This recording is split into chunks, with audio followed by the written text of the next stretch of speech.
This man's running for president of the United States.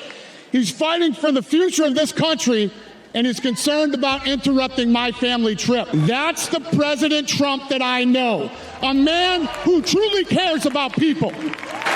The mainstream media likes to push the narrative that he doesn't care about anyone but himself. I absolutely know that's not the truth, because I've been friends with this guy for 25 years. And for the people who know me, they'll know this is true. I just want to make something very clear. Nobody in the Trump campaign has ever told me what to say. Nobody tells me what to say, and I'm nobody's puppet. And I'm not telling you what to think. I'm telling you what I know. And I know President Trump. I know President Trump is a fighter. I've been saying this since 2015. Now look at what's happened over the last 10 years. We have all seen it with our own eyes.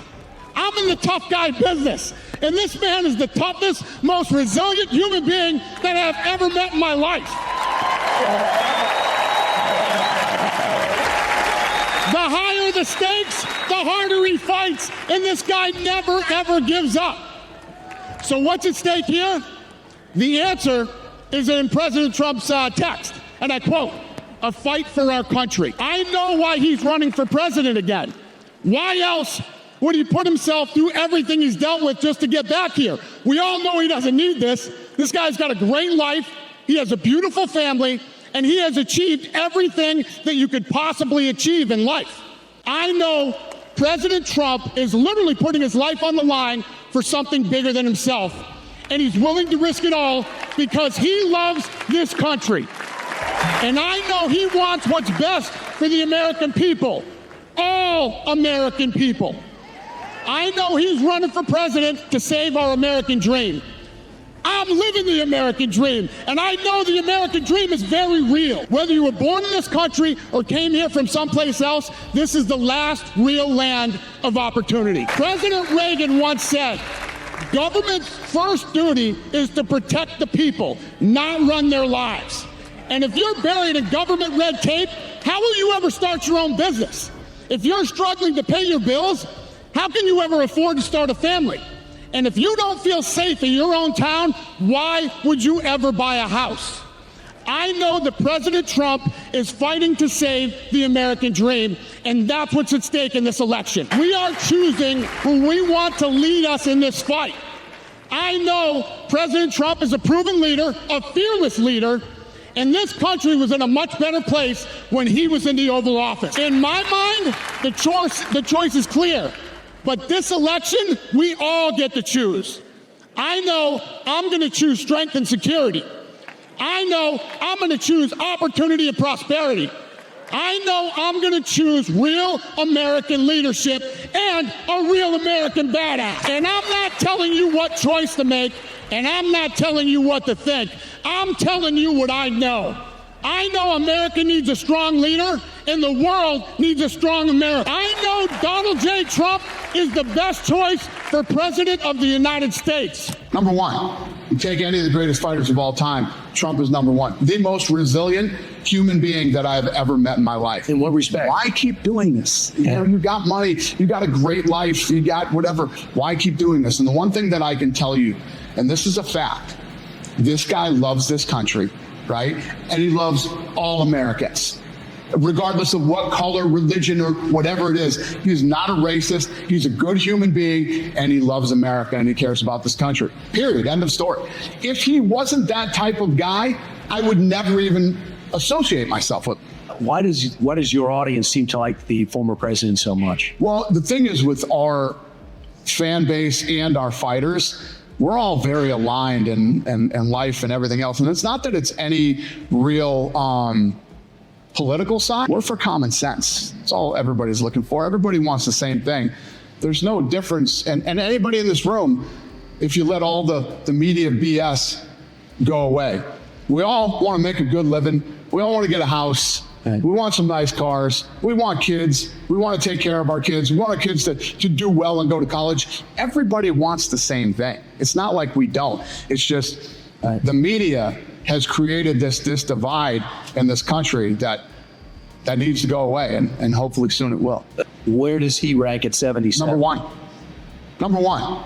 Take any of the greatest fighters of all time. Trump is number one. The most resilient human being that I have ever met in my life. He's a great guy. He's you know, It was neat. this is the politics are dirty, man. It's nasty. It's ugly, you know, and like all the shit that's going on with him right now. If he wasn't running, he wouldn't be doing any of this stuff. Yeah. To him. None of this would be happening. And if he wasn't in the lead, like he's going to win the election, none of this would be happening to him right now. So Yeah. it is what it is. And the guy's always been an amazing friend to me. He and I will be friends for the rest of our lives. Yeah. So he wouldn't go to the UFC unless I was there, number one. Number two, I've been saying this forever about this guy. He is one of the toughest, most resilient human beings that I have ever met in my life. And let me tell you what, everybody wants to act like a tough guy, right? Everybody wants to act like a tough guy. Well, when the shit goes down, you find out who tough guys are and who tough guys are not. This guy is the legitimate, ultimate American badass of all time. You know, the guy takes a shot at him, he goes down, he stands up, and then he starts chanting to the crowd and you know, fight, fight, fight. I literally was blown away. I called him as soon as I landed. I called him and he answered, and he was already home from the hospital. And we talked for like 30 minutes. I have never known a human being like this in my life. He is literally one of the toughest, most badass guys of all time. And listen, Any favorite stories? I mean, there's so many stories. I mean, once he won the election, like I'd be at work, I'd be down the hall, was in the matchmaking room, whatever, and my secretary would tell the president's on the phone, fucking come running down the hallway and grab the phone, and he'd want to talk about the fight that was coming up, or the fight that happened. Or I'd be in my car and I'd answer the phone. It's like, hi, this is the White House. We have the president of the United States on the phone. Yeah. You know, that's a trip when that first starts happening. And then to sum him up, this is the kind of guy that you want to talk about a fighter. This is the most resilient human being I've ever met. If you see this guy's going through publicly every day, and I'll call him on the phone as a friend and be like, hey, you good? How you doing? Unfazed. Like nothing's going on. And he'll start talking to me about this and that and all this other shit. One time, there's only been one time, I've never talked about this publicly, but I called him and he was not good. He was a mess, and I've never heard him like that, and I've never seen him like that when Ivana died. The only time I've ever seen him up. Obviously, as soon as I heard it, I reached out, and I have never. Look at all the stuff that's gone on with Trump, all the bad stuff that they say. They're trying to attack him. They're trying to ruin him. Unfazed. I called him that day, and it's the first time I've ever seen that guy busted up and not good. But that says something that's the only time. 100%. That guy is, walking through the fire. Not get rattled. He will walk through fire. He's an absolute savage. Her father's the biggest fucking fight fan on the planet. Calls me all the time to talk about the fights, and Don Jr. said that I'm like the only guy on earth that he bros out with. Like, you know, it's funny when you talk about how powerful fighting is, right? This last Miami event, the president of Ecuador and the president of Spain, both posted about the fights, right? Trump, sitting president, ex-president, watching all the fights, calling, wants to talk about the fights. Any good thing that would ever happen to me in my career, Trump would reach out. Whether it was, we were on the front page of the New York Times at one time, and he said, congratulations, Dana, I always knew you guys were going to do it. Little things like that, but that are big things and mean a lot, especially coming from a guy like him. So he saw something in you. Like, this is going to be 100%. He definitely saw it. Then comes 15, 16, whenever it was, I don't remember. But he called me and he said, listen, if you don't want to do this, I completely understand, but I would be honored if you would speak at the National Republican Convention for me.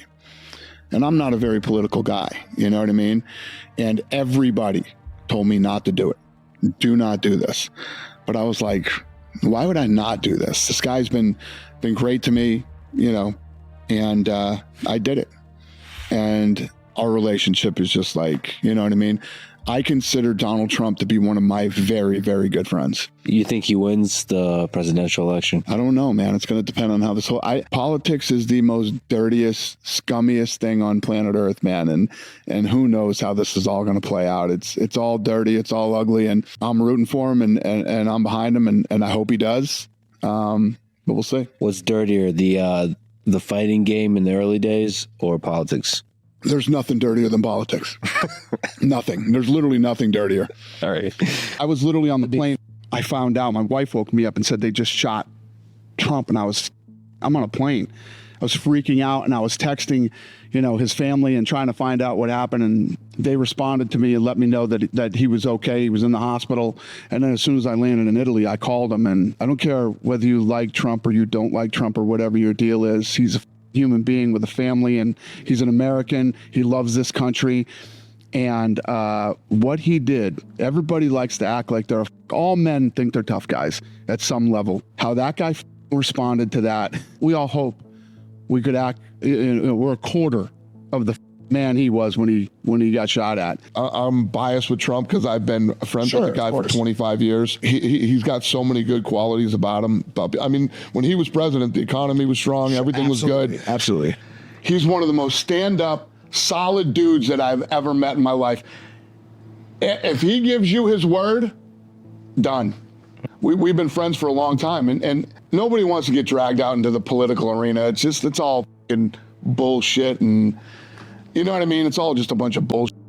And when he called me, this is when he was first going to run, and this is what he said to me. And let me explain this to you too. So when we were talking about early on, when we first got started in this business, and this brand was so bad that venues didn't even want us. These arenas didn't want us sit there. They're like, whoa, we don't want this stuff at our arena. So we had a hard time finding venues. And Trump literally called us. Now, remember this. Think about this, where the Trump brand was. Here. UFC brand was down here. Come to my place.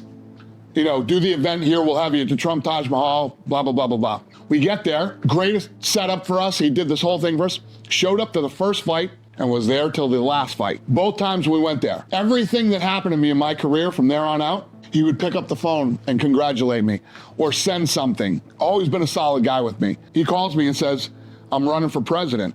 Now listen, if you don't want to do this, I completely understand. But I would be honored if you would speak at the National Republican Convention for me. And I'm like, this guy, all the things that he's done for me, I'm going to tell him no. Yeah, no, that's not me. Yeah. I went up and I told the people the truth, who he is, what he's done for me, the type of person he's been, and people who are close to him like that, like Tyson too. Tyson spoke up for him because he's always been good to Tyson. He's always been, Why did people tell you not to do it? Like, what was their justification of telling you not to do it? Because he wasn't going to win. There's no way he was going to become the president of the United States. And to get out there and speak publicly and politically, it's almost like the Jordan thing. When they were talking about Jordan, I'm sure you guys watched the Jordan. So the Jordan thing, I can't remember the exact scenario, but there was a black guy running for Democrat in North Carolina or something like that. And they wanted Jordan to go out there and speak. And he's like, Republicans buy shoes too. And I think that's everybody's stance, that everybody's liberals watch the UFC too. So you want to have your fan base as big as you could possibly have. But for me, I'm very loyal, and that guy was good to me. There would be no UFC early on, because we had trouble getting venues.